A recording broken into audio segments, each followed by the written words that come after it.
Welcome to Sweet Life Beat Life. We hope this video helps. In this video, I will explain how to make Desi Khand at home. We will start by selecting the best ingredients and preparing our workspace. Making Desi Khand is a rewarding process that yields a natural, unrefined sugar. You will need about 5 liters of fresh sugarcane juice to begin this traditional recipe. Let's gather our materials and get started on this sweet journey.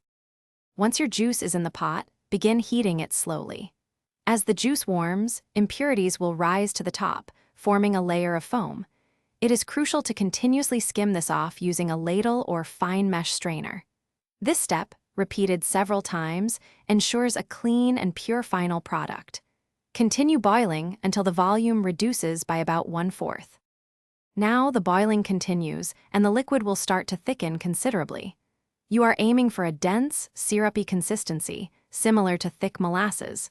To check if it's ready, take a small drop and place it on a cold plate. If it holds its shape and doesn't spread, your syrup is almost perfect. This stage can take up to 2 hours, depending on your heat. Once the syrup reaches the correct consistency, remove it from the heat.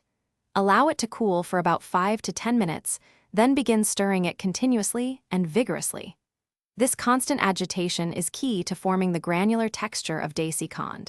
Keep stirring until the entire mixture transforms into a beautiful, golden, unrefined sugar. Store your homemade Khand in an airtight container.